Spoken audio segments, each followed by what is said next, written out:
Ternyata si Joji ini memiliki fetish yang aneh guys. Pada awalnya, Joji Obara ini menculik wanita tersebut dan memerkosa mereka ketika mereka sudah tak sadarkan diri. Obara juga terlibat dalam kasus pembunuhan seorang wanita cantik. Tubuhnya telah terpotong menjadi 8 bagian dan dikubur di tepi laut Miura. Halo guys, welcome back to my channel. Ketemu lagi dengan Mamang Rio di sini dan kali ini kita akan membahas mengenai kasus pemerkosaan tersadis di dunia. Mungkin banyak di antara teman-teman semua juga yang masih ingat bahwa di awal tahun 2020 kemarin kita sempat digemparkan dengan pemberitaan yang berasal dari media internasional yang ramai membahas tentang pemerkosaan berantai yang terjadi di negara Inggris dan juga melibatkan salah satu mahasiswa yang berasal dari Indonesia, yakni Reinhard Sinaga. Diduga kasus ini melibatkan 190 korban. Sejak saat itu, Reinhard pun mendapatkan berbagai julukan, salah satunya sebagai predator seks, penjahat seks, dan juga sebagai monster seks.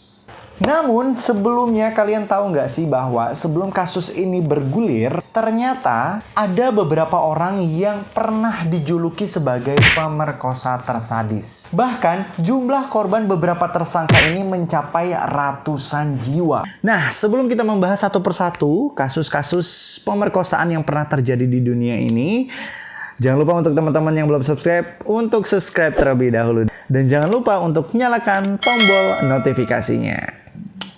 Dan jangan lupa untuk follow Instagram juga ya di @rio_SSWNT.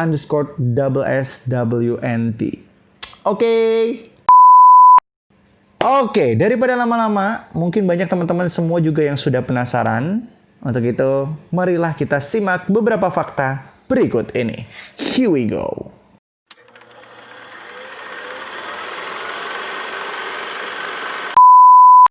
Kasus pertama adalah kisah Joji Obara. Kasus pemerkosaan yang melibatkan Joji Obara ini bergulir pada tahun 2000, tepatnya di negara Jepang. Pihak berwenang mengklaim bahwa korban Obara mencapai 150 sampai dengan 400 wanita. Kasus ini persis dengan yang dialami oleh Reinhard Sinaga, di mana pria asal Jepang ini diketahui selalu mengabadikan aksi kriminalnya melalui rekaman video. Rekaman yang berhasil dikumpulkan oleh pihak kepolisian mencapai hingga 5.000 video. Polisi menemukan lebih dari 120 video seks yang melibatkan wanita-wanita yang sedang disiksa oleh Joji Obara. Buset, serem banget ya. Selain diperkosa, ternyata wanita-wanita ini disiksa juga guys. Sungguh terlalu. Kisah Obara ini memang hampir sama dengan kisah yang dialami oleh Reinhard Sinaga. Lantaran tidak hanya merekam aksi susilanya saja, tapi pria ini juga memanfaatkan obat-obatan terlarang sejenis kloroform dan juga narkotika untuk membuat korbannya tak sadarkan diri. Pada awalnya, Joji Obara ini menculik wanita tersebut dan memerkosa mereka ketika mereka sudah tak sadarkan diri.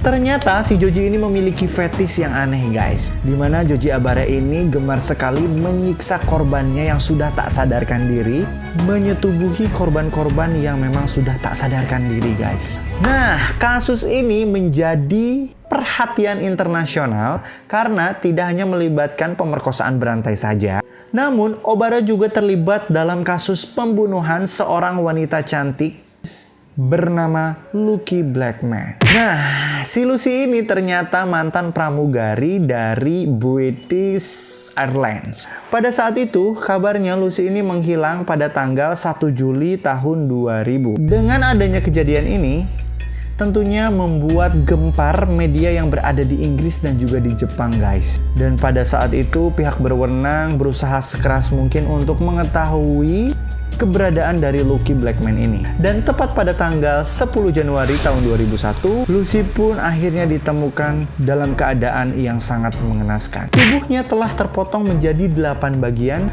dan dikubur di tepi laut Miura, Kanagawa, sekitar 30 mil dari bagian selatan kota Tokyo.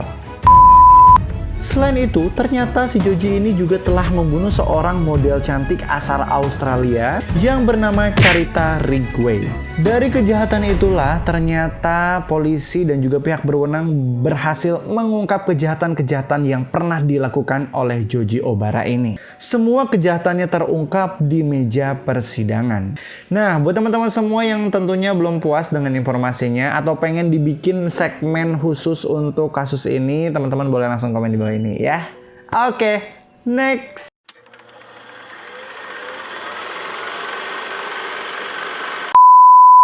Selanjutnya adalah kisah dari Richard Hackle. Jika Reinhard Sinaga diganjar sebagai pemerkosa terjahat, maka kata yang cocok untuk menggambarkan Richard Hackle adalah pedofil terjahat yang pernah ada di dunia ini. Hackle pada saat itu ditangkap pada tahun 2016. Pada saat ditangkap, Hackle ternyata masih berusia 29 tahun. Bayangkan, ya, usianya masih muda, masih belia gitu. Sebenarnya banyak hal-hal yang bisa dia explore, banyak hal-hal yang bisa dia lakukan, tapi kenapa dia memilih untuk mencabuli anak-anak yang berada di seluruh dunia ini gitu loh. Di saat yang bersamaan, Hackle dinyatakan bersalah atas 71 tuduhan kasus pelecehan seksual yang melibatkan anak-anak di bawah umur. Ternyata pada saat itu Hackle ini diketahui telah mencabuli lebih dari 200 anak dengan usia 6 bulan sampai dengan 12 tahun. Tragis banget. Dan yang paling mengejutkan lagi, pelecehan tersebut dilakukan ketika ia mengabdi sebagai guru, fotografer, sekaligus aktivis gereja di negara-negara Asia Tenggara, khususnya di negara Malaysia pada tahun 2006 sampai dengan 2014. Dan yang lebih menjengkelkannya lagi nih, ketika ia melakukan pelecehan seksual terhadap anak-anak tersebut, ternyata pemerkosaan tersebut sengaja ia foto dan juga ia rekam dan dibagikan di situs-situs pedofil yang berada di jejaring internet. Jahat banget sumpah. Usut punya usut, ternyata polisi berhasil menemukan 20.000 video porno, termasuk lebih dari 1.000 foto pemerkosaan yang dilakukan Hackle terhadap anak-anak tersebut. Dokumen-dokumen dan juga foto-foto tersebut berhasil diperoleh polisi dari komputer yang ia miliki dan juga dari kamera si tersangka ini. Dan ternyata fakta-fakta tersebut dibuktikan di meja persidangan di pengadilan Old Bailey, itulah pokoknya, pada tahun 2016 lalu.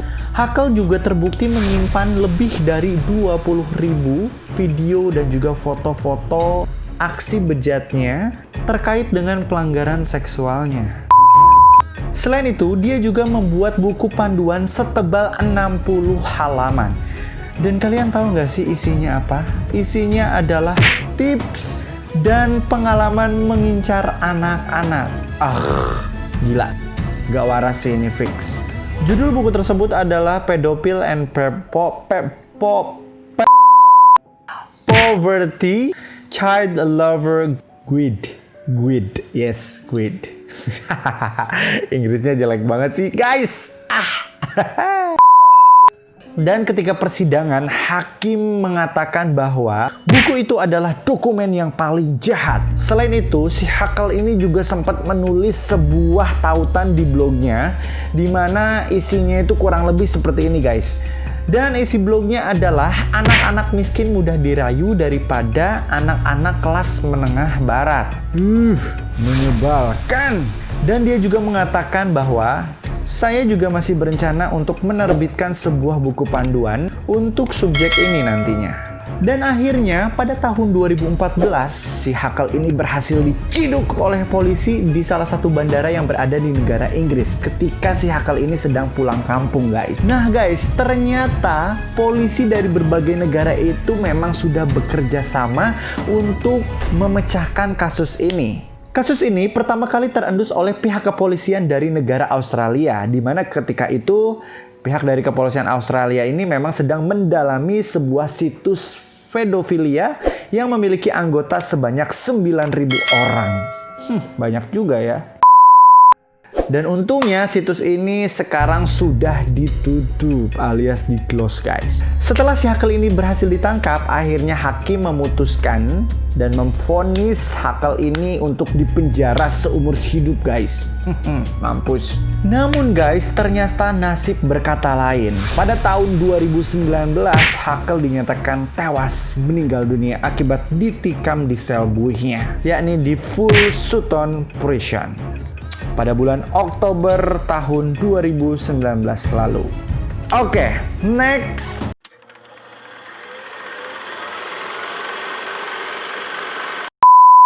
Baik, pemirsa, kisah selanjutnya adalah berasal dari negara India, yakni Sunil Rastogi. Sebetulnya kasus si Sunil ini tidak jauh berbeda dengan kasus Mamang Hakal ya. Sunil juga ini sempat menggemparkan media internasional akibat tingkah asusilanya karena kasus pemerkosaan berantai yang ia lakukan kepada anak-anak di bawah umur. Bahkan gengs, dalam kurun waktu 12 tahun, Rastogi ini mengaku bahwa dia telah melakukan pelecehan seksual terhadap 500. Rastogi mengaku bahwa ia telah melakukan kekerasan seksual terhadap 500 anak-anak di bawah umur. Tega bener lu Nil ya, nggak habis pikir gue. Pihak kepolisian juga mengklaim bahwa pria berasal dari India ini setidaknya telah mencoba melakukan pelecehan seksual terhadap lebih dari 2.500 jiwa anak-anak di bawah umur. Bikin emosi mamang ya. Polisi juga menyatakan bahwa target dari si Sunil ini ternyata anak-anak yang berusia dari 7 tahun sampai dengan 10 tahun. Ini nih, modus yang digunakannya nih, mama nggak demen banget nih. Ini ternyata mengaku-ngaku sebagai kerabat atau rekan dari ayah si korban. And you know guys, bahwa si Sunil Merikintil ini ternyata mengincar anak-anak yang naik kereta api ketika pulang sekolah. Punya usut, ternyata si Sunil ini adalah seorang penjahit di kota Delhi guys. Dan ternyata si Sunil ini sudah pernah menikah dan memiliki 5 orang anak.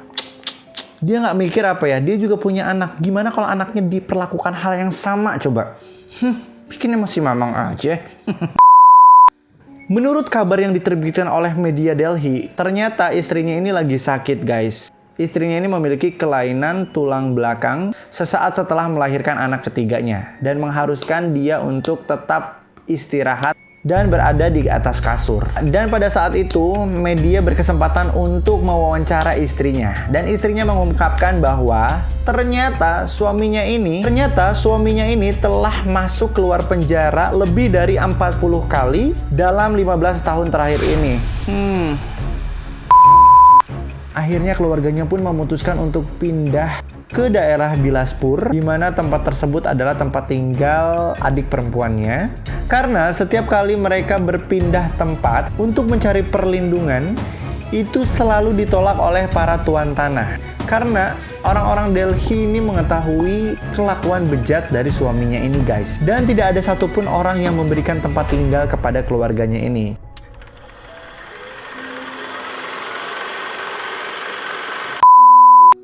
Oke, selanjutnya adalah kisah dari Fanuel Khumalo.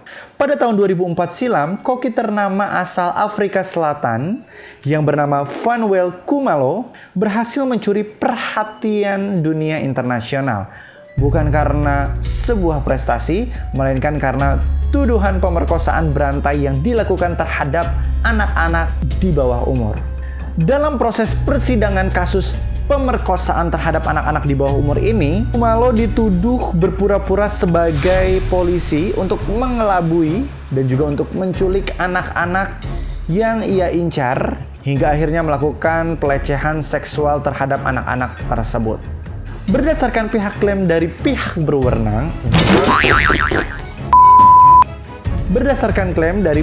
berwenang, yang mengatakan bahwa sepanjang tahun 1999 sampai dengan 2001, Si Kumalo ini setidaknya sudah menculik dan juga melakukan pelecehan seksual terhadap anak-anak yang rentan usianya antara 7 tahun sampai dengan 20 tahun. Selama dalam proses persidangan, ternyata koki asal Afrika Selatan ini dikenai 132 kasus pelanggaran. Di antaranya 39 kasus pemerkosaan, 3 percobaan pemerkosaan, 17 penyerangan tidak senonoh, 35 penculikan, hingga 8 kasus perampokan dan juga penyerangan biasa. Tetapi nih guys, lucunya lagi selama dalam persidangan ini ternyata si Kumalo ini sedikit agak drama ya guys ya. Kenapa nggak drama? Karena berulang kali Kumalo ini menyatakan bahwa pihak kepolisian telah melakukan salah tangkap. Sampai akhirnya si Kumalo ini mengajukan kepada pihak yang berwenang untuk melakukan tes DNA dari pakaian korban yang dikenakan. Dan akhirnya polisi berhasil mengumpulkan 23 sampel DNA dari pakaian si korban. Dan ketika hakim memberikan vonis hukuman selama 270 tahun, nggak kelamaan tuh. 270 tahun apa 27 tahun nih maksudnya? Dan ketika hakim berhasil untuk memberikan vonis penjara selama 27 tahun, dan akhirnya si Kumalo ini tidak bisa mengelak. Mampus.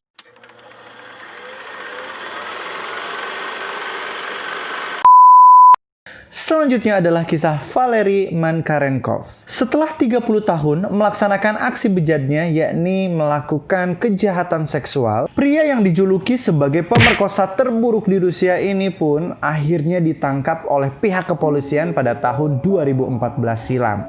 Ketika si Valery ini sedang diinterogasi, ia mengaku bahwa telah melakukan tindak kejahatan seksual terhadap 90 wanita, termasuk wanita-wanita di bawah umur.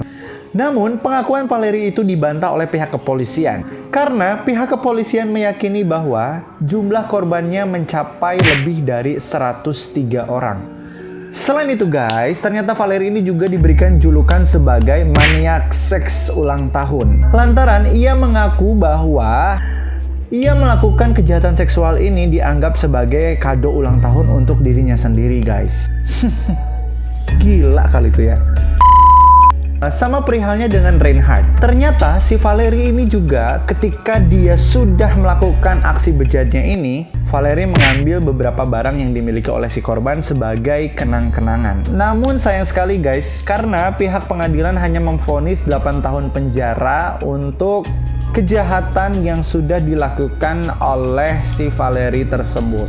Selain itu, ternyata si Valery juga mengaku bahwa aksi bejatnya ini bermula saat ketika dia mengajak istrinya untuk melakukan hubungan suami istri. Namun istrinya menolak karena pada saat itu keadaannya memang istrinya baru saja melahirkan. Mungkin hasratnya sudah tak terbendung lagi ya untuk melakukan hubungan suami istri. Dan akhirnya Valery melampiaskan hal tersebut kepada wanita-wanita yang tidak berdosa ini. Nah guys, ternyata selain itu juga Valery mengaku bahwa aksinya ini diduga sebagai motif balas dendam karena pada saat itu ketika masih zaman muda ya, Valery ini mengaku pernah dibius oleh seorang wanita ketika sedang bekerja. Menurut pengakuannya, ketika dia sedang bekerja menjadi supir taksi, dia pernah mengalami 2 kali kejadian dibius oleh wanita yang tak dikenal. Sehingga insiden tersebut dianggap sebagai balas dendam terhadap semua wanita gitu. Usut punya usut, ternyata setelah dimintai keterangan oleh pihak yang berwenang, Valery ini menjelaskan bahwa aksinya ini dilakukan ketika malam hari atau menjelang dini hari. Biasanya ia mengikuti korbannya menggunakan sepeda, lalu ketika suasana sudah mendukung, ternyata si Valery ini menikam perempuan tersebut dari belakang dan setelah itu berusaha untuk mencekik dan membuat wanita yang tak berdosa itu tak sadarkan diri. Setelah wanita tersebut tak sadarkan diri, kemudian Valery membawa wanita tersebut ke dalam semak-semak atau ke tempat yang tidak terlihat oleh orang-orang lain. Di tempat itulah aksi kejahatan seksualnya dimulai. Dia juga mengatakan kepada pihak kepolisian bahwa dia hanya membuat korbannya tak sadarkan diri. Dan tentunya setelah melakukan aksi bejatnya tersebut, beliau juga ternyata mengambil barang-barang yang dimiliki oleh korban sebagai kenang-kenangan untuk dirinya sendiri. Ya mungkin barang-barang tersebut bisa dia kenang ya ketika dia kangen sama sosok wanita tersebut. Dari sekian banyak korban, ternyata ada beberapa korban yang berani melaporkan dirinya kepada pihak kepolisian. Sehingga akhirnya polisi berhasil menangkap pria yang seringkali melakukan tindak kejahatan seksual ini, guys. Nah, guys, untuk itu perlindungan terhadap korban pemerkosaan harus menjadi fokus utama yang tidak boleh dikesampingkan. Karena, guys, seperti yang kita tahu bahwa dampak dari tindak kejahatan seksual ini akan berdampak buruk terhadap psikologis si korban tersebut gitu. Jadi guys, please, ketika kalian lagi nafsu, ketika kalian lagi pengen gitu ya, udahlah, sekarang kan banyak tuh mainan-mainan yang bisa kalian gunakan gitu. Kalian juga bisa coli sendiri di rumah kan ya, tanpa harus menelan banyak korban gitu loh. Wake up guys, sekarang zaman udah canggih. Kalau misalkan kalian pengen enak-enak doang, kalian bisa ngelakuinnya sendiri tanpa harus merusak orang lain.